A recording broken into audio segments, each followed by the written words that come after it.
All right, welcome back. So we're going to talk about some test of hypothesis using proportions, but I need to remind us a little bit about the fact that there are some assumptions that we need to deal with, and then we'll walk through the steps. All right. So we have some assumptions. We're going to use a random sample. Okay.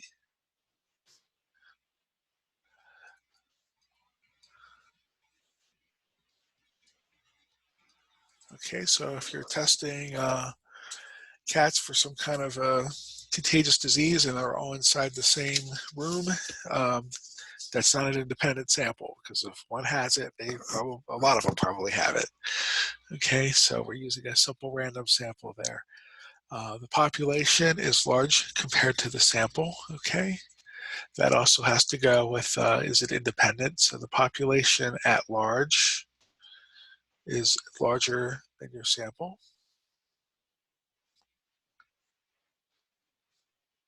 That's a van. Your population is larger than your sample. Okay. Um, your population is large compared to your sample. I should say, of course, your population should be larger than your sample. This is large compared to. Okay. So if your population is, you know, um, 10 and you've sampled 3, then that's not really large. Okay. You need at least 20 times bigger. All right. Um, and then your subjects must fall into 2 categories.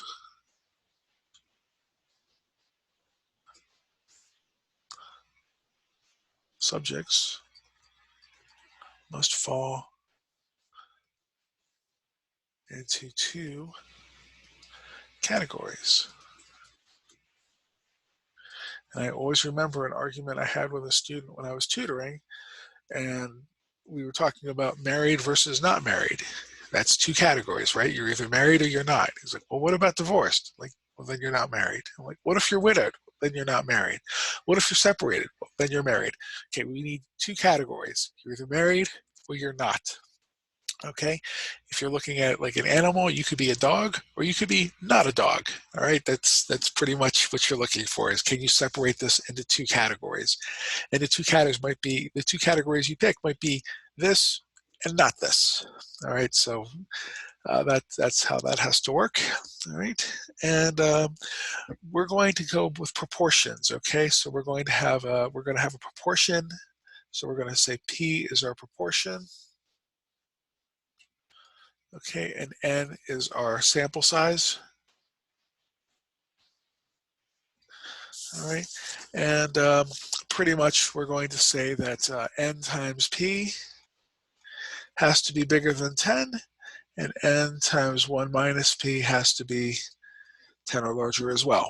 Okay, so that's what we're doing with that. Okay, I'm going to put a little 0 on here, and I'll explain what I mean by that in just a moment here. Okay, so we'll go over the notation and talk about how that has to work. Okay, so P naught, that's what we'll call that, is P naught, not P naught, P naught. Okay, and A-U-G-H-T, right? It was all for naught, it was all for nothing. This is the proportion defined by your null hypothesis. Okay, that was your proportion defined by null hypothesis. Most of the problems give you an X, right? And that is the number of subjects. This is the number of subjects that fall into the category you desired. Okay, so the number of subjects in desired category. Okay, and again, desired category, that's for your purpose of your statistics experiment. We're not making an English judgment on desired category, right? If you're studying adolescents that have tried tobacco, the ones that tried tobacco in your desired category. That is not a desired outcome, but that's what you're studying. Okay. N is your sample size.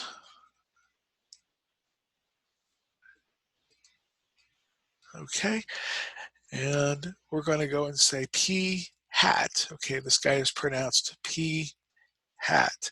This is your experimental. This is your sample proportion. Okay, so here is your sample proportion.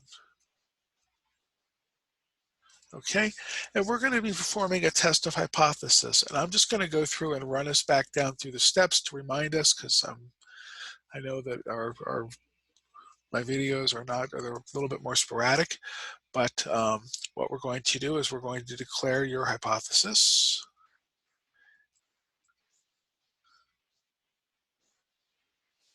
And this is the line where you want to say HO, P naught equals, and then HA is P naught is either less than, greater than, or not equal to, okay, depending on what kind of test you're running.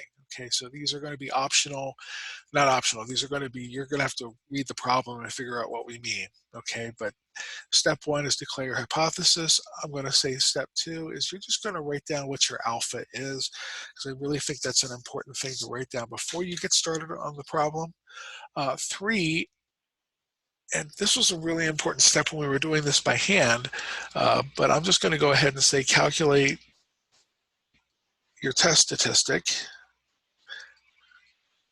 Okay, this is the part of the problem where we're going to use the calculator here. Okay, use the calculator. 4 is we're going to take a look at our p-value. Okay, so we're going to, again, this is a calculator thing, but we're going to look at the calculator and we're going to go ahead and get our p-value. Again, when we were teaching this by hand, you had to go through and consult a table, and it was a whole ordeal. But we're going to write down the p-value. Okay, and that's off of the calculator. Okay, and step 5 is where you have to, this is all you now. Okay, so we're going to go ahead and figure out, we're going to say if the p-value is smaller than alpha, okay, then we're going to reject the null hypothesis. Okay, if your p-value is greater than alpha, I'll say otherwise, but if p-value, okay, and the p-value is different than these proportions up here, okay? The p-value is the probability of getting a worse result than the one that you got. We'll say greater than or equal to. P-value is greater than or equal to, then we do not reject the null hypothesis. Okay? Along with step 5, because if you just tell me do not reject HO, I will mark you wrong, because you need to decipher what this means to somebody who hasn't had statistics, okay? So you need to write your conclusion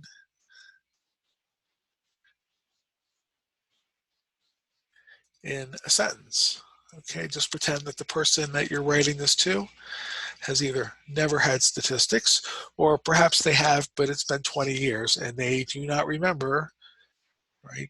Reject HO or do not reject HO, okay? If you use those words with them, they're going to look at you like, are you crazy? Okay, so that's the procedure that we're going to follow, all right? And we're going to go ahead and take a look at a couple of examples here, and I'll blow this up for us a little bit here. I hope that works. So we have, in September of 1996, 33% of adult Americans believed in haunted houses. And they said in a Gallup poll conducted in 2005, so about 10 years later, it was found that 370 out of 1,002 adults said they believed in haunted houses. Okay, we can assume this is a random sample. Is there sufficient evidence to conclude that the proportion of adults who believe in haunted houses has increased, okay, at the alpha equals 0.05 level of significance? And this is a problem. It's really it's great as it's laid out. It tells you everything we need to know, okay?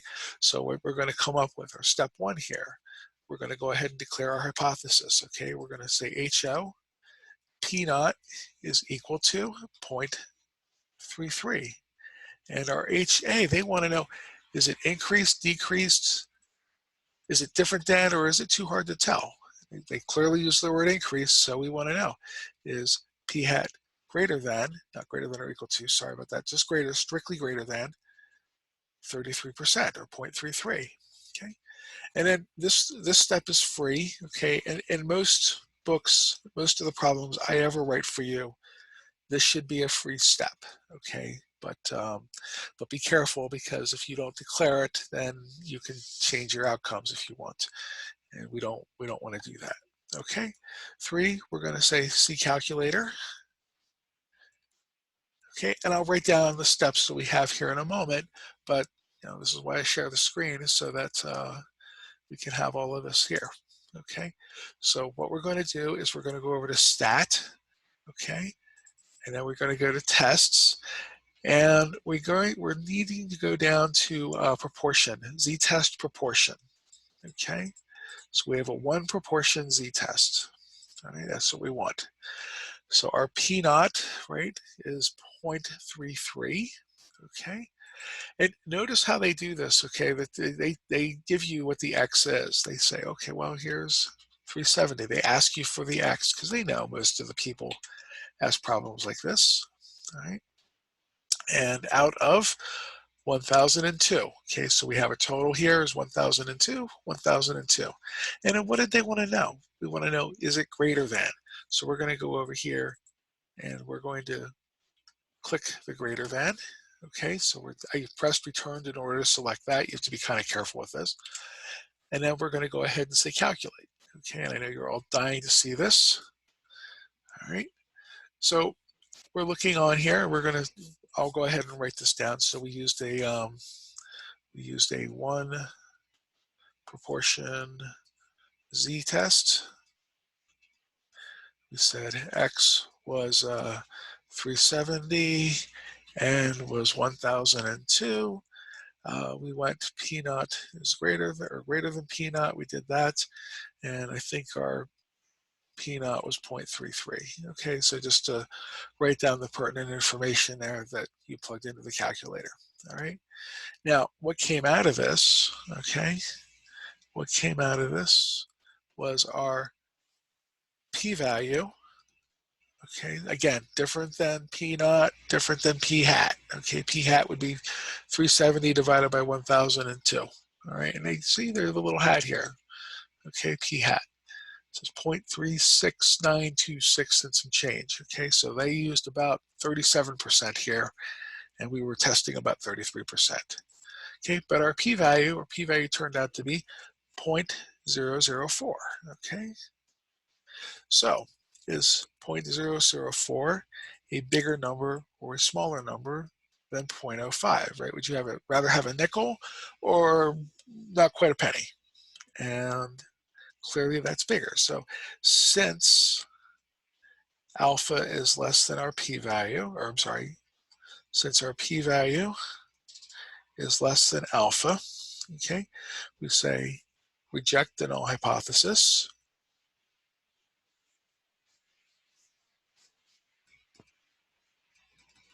Right, and p-value is 0.05. I'm sorry, alpha is 0.05, or p-value is 0.004. So reject the null hypothesis. This means the number of Americans, the number of adults that believe in haunted houses has increased. Okay, the number, or proportion, I guess we could use proportion. Okay, sorry about that. My cat decided at that time that was the appropriate way to attack my arm here. The proportion of people that believe in haunted houses has increased. Okay, so I really want to see that kind of conclusion from you. Again, the book will force you down this formal way of stating it. I don't really care about that. If you can turn it into English so that somebody who hasn't had statistics understands what you're saying, that's beautiful. That's exactly the level I want you at. Okay, so if you don't feel comfortable writing formally, that's fine. Okay, so let's look at one other one. Okay, let's try another one. Left myself a lot of room just in case. Okay, so we have a poll, surveyed 341 video gamers. 126 of them rather, said that they prefer playing games on a console rather than a computer or handheld device. They're absolute barbarians here. All right. An executive at a game console manufacturing company claims that more than 30% of the gamers prefer consoles. Does the poll provide convincing evidence that this claim is true? use alpha equals 0.05 and the p-value method. Of course, there's other methods to do with this. The p-value one, this is the one that is most commonly used going forward for you. Okay, so you may have learned a different way earlier called critical value. Critical value used to be very popular, but now p-value is very popular, so this is how we do it now. Okay, so let's go through our steps. We have HO, H1, right? And HO says we think, right? What did the executive think? We're saying that we're going to be comparing this to 30%. So p-value is let's see, executive game company thinks that more than, so is this true? So we're trying to verify or deny him true. So we want less than or equal to 0.30, okay, 30%, 0.30, or is this executive correct, okay? So is P bigger than 30, okay? So 2 is we're going to declare our alpha, 0.05, okay? And then we can go through with the rest of it. We're going to calculate our test statistic. Okay, and again, the calculator is going to do the heavy lifting on calculating the test statistic for us. Okay, we're going to use a 1 proportion z-test. Okay, so let's go into that. So let's go into this. So we're going to go ahead and say reset. There we go, clear stat. And then we're going to go to tests. And then I'm using the keyboard to get myself down here. 1 proportion z-test, all right? So now it's not 0.33, it's 0.30, okay? My x, okay, so I'll come over here, okay? My x is equal to 341, nope, my x is equal to 126, my n is equal to 341, okay? So we're gonna have 120, let's go over here and click on this. So we're gonna have 126 here.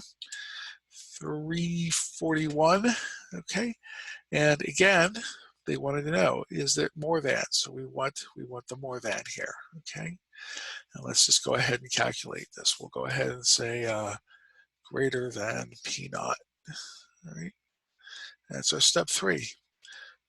Step 4 is we're going to get our p-value, okay, so I'm just going to hit enter, or I'm going to hit enter, okay, and again, our p hat, okay, was 0.3695. Okay, that's proportion. If you took 126 divided by 341, you would end up with 0.3695. Our p value, 0.002. Okay, so we'll go ahead and we'll come back over here and we'll say my p value. Oops, here we go. Come on. My p value is equal to 0.0025. We'll go with 0.003, okay? So we have to check, okay? Is our p-value of 0.003, is this bigger than or smaller than alpha, which is 0.05, right?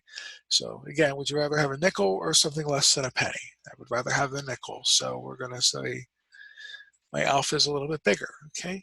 So since my p-value is smaller than alpha, okay, so since p-value is less than alpha, we're going to say, again, reject the null hypothesis, okay? And again, we're not gonna just let that go. This executive is probably not taking statistics in a long time. We got to tell him he's right, or tell her she's right. So we're going to go ahead and we're going to say, you know, the executive is correct. Okay, the proportion is more than 30%. That's good news if you're a console making company, all right? So that's how we do those kinds of problems. So I have a worksheet for you for my class. Please work on that. There's also a walkthrough. Please work on the worksheet before you've walked through the walkthrough. But I think that should get you everything you need to do homework for test of hypothesis. All right? All right, good luck.